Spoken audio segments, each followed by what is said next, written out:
All right, everybody, welcome back to another ancient world history lesson on Rome. Today's lesson that we're going to take a look at is about the Roman Empire itself in the years following the collapse of the Roman Republic and this newly formed imperial monarchy that we called the Roman Empire. So the question that we're going to answer for today is, how did the Roman Empire run so smoothly after the collapse of the Roman Republic? Before I get started, I just have to acknowledge how nice it is out here today. I mean, this is absolutely perfect weather. I'm loving it. I hope you guys are staying safe and healthy, but most of all, I hope you guys are actually taking some time to just get outside during this beautiful weather that we're having, because it is absolutely great. Just make sure you stay safe and keep your distance from others. Wear a mask if you're around other people. All right, so let's dive into this lesson. If you are following along in the notes that I'm sending out with this, it's in the Module 6 Stark Notes on the Roman world and Christianity. Specifically, we're looking at Section 2C, which is titled A Vast and Powerful Empire. You can find it on page 5 in those notes. All right, so where we left off. In the previous videos on Rome, we talked about the geography and then the nature of the Roman Republic, the indirect democracy that they had. But really where this started to change was when you first had the Punic Wars between Rome and Carthage. So in those Punic Wars, Rome defeated Carthage, leading to unchecked major expansion throughout Europe and the Mediterranean basin. This created a lot of social and economic instability. You had this vast, massive economic inequality that was a result of the slave trade in Rome. You had an upheaval of the military where they were no longer loyal to the Republic, but rather to their leaders.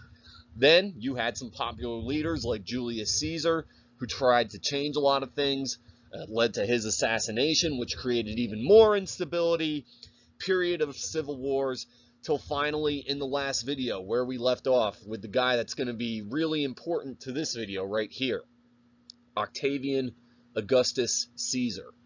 So after the assassination of Julius Caesar and the civil wars that followed, Octavian Augustus Caesar, he ended up winning those civil wars, and he became the first permanent emperor of Rome.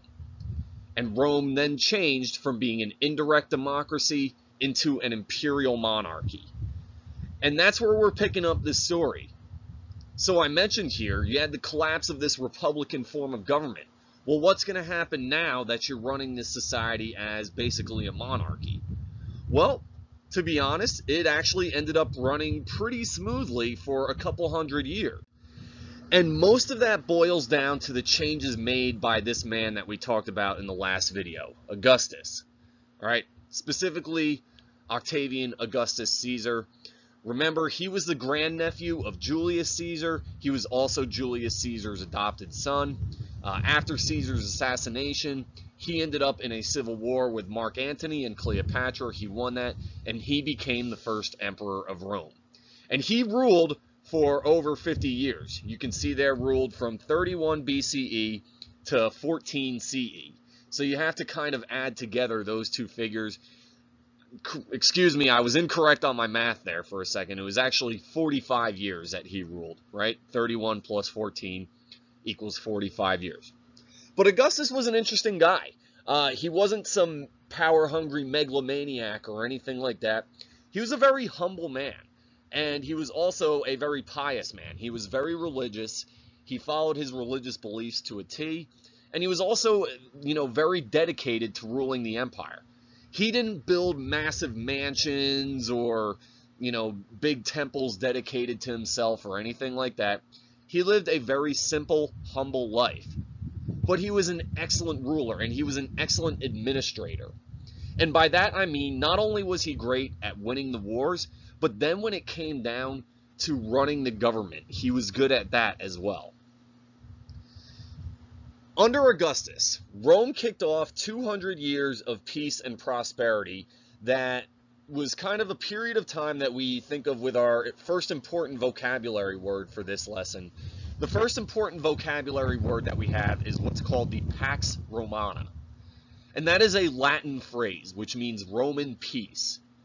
It was 200 years where you did have some, you had some wars out on the fringes of the Roman Empire, but it was nothing like the major civil wars that they were involved in previously, or nothing like the big war that they had with Carthage, the Punic Wars, all right? It was a calm, peaceful period for 200 years. And as we've mentioned in history class before, when you have peace and you have prosperity, that means societies can flourish. They can focus on things like arts and literature and science and achievements and things of that nature. And much of this was possible due to the cities that sprung up throughout the Roman Empire. These were the symbols of the fact that if you had lands in the Roman Empire, that they were civilized lands. This is where men could go to find education and philosophy and literature. And not only were they in Rome, Rome itself had about 1.5 million people under Augustus' rule, but he built massive cities throughout the rest of the empire. Places like Paris, London, Bonn, places that are still well-known big cities today. And another important aspect was that all these cities were connected by roads.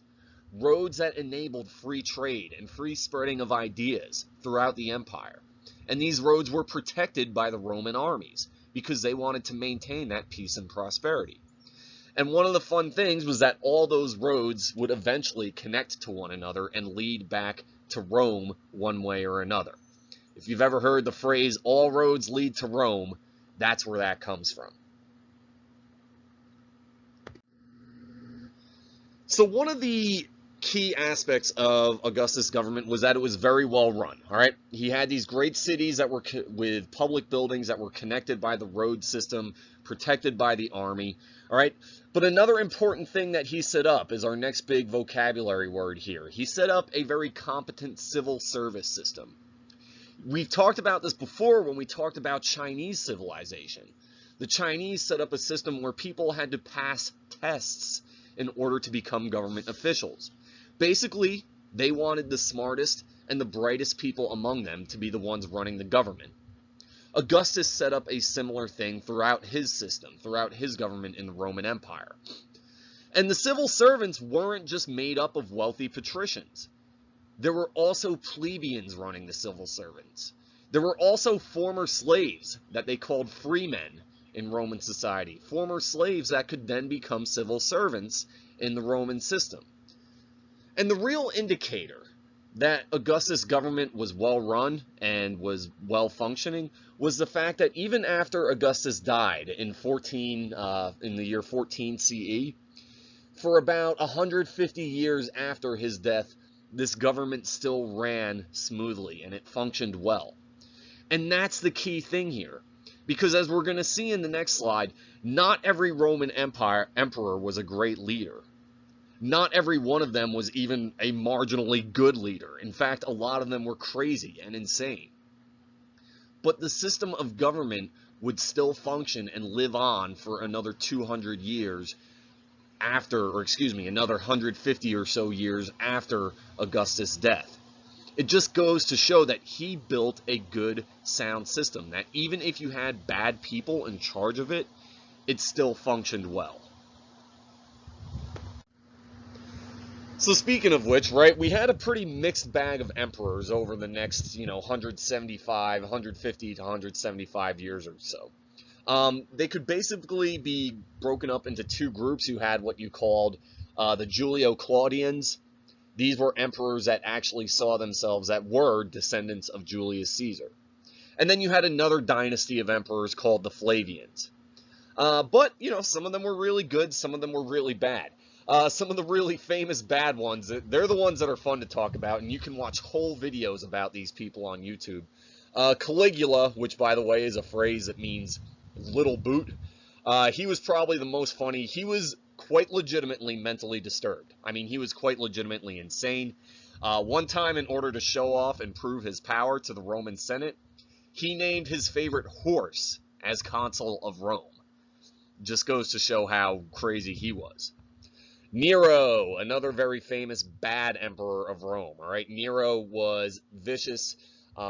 He was an emperor it was famous story during when the entire city of Rome was on fire, and thousands of people were dying, buildings were burning down. Nero literally sat up on his roof and watched as he played the fiddle. You had other ones as well, like Domitian, really just feared a lot of treason and executed a lot of other people. Nero was very infamous for his persecution of Christians. All right, whenever there was a problem in the empire, he would blame it on the Christian people, which we'll talk about them in another video later. But outside of those bad emperors, it's really fun to talk about the bad ones, but you had some really good emperors in this system as well. Nerva, for instance, he didn't just make his sons the heirs, he adopted young men that he thought would make good leaders, and then made them his sons, and picked the best of them to be their heirs. Trajan, another very famous good emperor, right? Trajan was the one who built the Roman Empire to its biggest extent. Conquered areas of Armenia, Mesopotamia, Judea, Britain. He grew the empire to the biggest that it had ever been. You had other ones like Hadrian, Antonius Pius, Marcus Aurelius. These men, a lot of them were just good administrators. They oversaw periods of trade and prosperity and really helped to secure the empire, really helped make sure that the borders were well established. I mean, Hadrian, for instance, is one who really took those conquests of former emperors and then solidified the borders for Rome. Sorry, it is getting awfully windy out here, but weather's still nice. Hope it's not too hard to hear me. All right, the last thing I want to talk about is just the law and economy that existed in the Roman society. So again, you had a very stable, peaceful system during these 200 years of the Pax Romana. All right, in law, you had this system where the empire, administered this system through civil servants. Everyone was below the law. There was no one above the law outside for maybe the emperor, right? I mean, there were certain emperors who really did abuse their power. Men like Nero and Domitian and Caligula come to mind in that sense. But for the most part, the highest officials in government, they were still below the law. All right, in the economy, one thing that really helped bolster and boost the Roman economy was the fact that they worked with a standard currency. Remember, we've said this before. When everyone uses the same form of money, it helps ensure that trade flows more easily. And throughout this entire empire that you're seeing here, Rome used the same form of currency. And it was usually in the form of silver. We'll talk in a later video about how they started watering down that silver with iron, and that really kind of messed up their currency system a little bit and led to the fall of their empire. Most people in their economy were employed in farming or agriculture, so that helped to feed this massive population that you had. And you can look at this map, you can see grain was coming from regions all over this empire. But you had other things. You had major sites of manufacturing and trade throughout the empire, especially in these big cities that existed here. All right, I'm going to highlight some of them. Some of the really important cities in the Roman Empire. You had Alexandria down in Egypt. You had Antioch up in Syria, was a very important city. Athens, and then it's not listed on here, but Corinth was another big one. And then Ephesus over in Anatolia or Asia Minor. Another very, very important trade city. You can see here that a lot of them are centered around the eastern half of the Roman Empire. And that was really true. The eastern Greek-speaking half of the Roman Empire was the wealthier end. Those areas like Alexandria, Antioch, Corinth, Ephesus, those were the really wealthy parts of the empire compared to, say, the western end, Britain, Gaul, Italy, and Spain. Those ends were really more agriculture-based. But another important thing to note is the trade that existed in Rome at this time. You'll notice when you look at the size, holy cow, the wind is really picking up here. Hang on. All right, so you'll notice when you look at just the general Roman Empire here, and I'm going to go ahead and just highlight it in blue, right? All this land here, you see in the very middle of it, you have the Mediterranean Sea. And what was beautiful about this was that the Mediterranean Sea was entirely controlled by the Roman Empire. So they had free trade flowing all around this sea using ships. So they were able to trade all throughout this region using ships, and they controlled all the land. They didn't have to worry about piracy, and they didn't have to worry about some other country or empire disrupting their trade. The other thing worth noting, and I'll go back to using a pen here, is they began to trade as well with the lands to the east. Areas like India and China, they were able to link with those lands using the Silk Road system. And they were able to, this was kind of like the first exposure that these European people had with the Eastern Asian world through this Silk Road system. All right, so I'm going to wrap this up here, but really, in summary, the big takeaways from this video that you should know about. Number one, it really was up to Emperor Augustus. I mean, he was the one that set up this great system in, in the Roman Empire. The cities were administered by civil servants, all right? You had a really competent civil service system that helped all of this run very smoothly. Number three, Rome had a real bustling economy. Their economy was booming at this point, and it was supported by the agriculture, manufacturing, and trade along these roads and along the sea-based routes. And then finally, this period of peace and prosperity and stability, we know it as the Pax Romana, which again is a Latin term, which means Roman peace. Hope you guys enjoyed this video. Again, if you have any feedback on it, feel free to leave me a comment. Again, make sure you guys are paying attention to what I'm putting out there in the messages, whether it's on View, Canvas, or the Remind app. And yeah, I hope to see you guys soon. Hope you guys are taking care of yourself. And again, go out and enjoy this weather. Just make sure you're still practicing social distancing. All right, take care, guys. Later.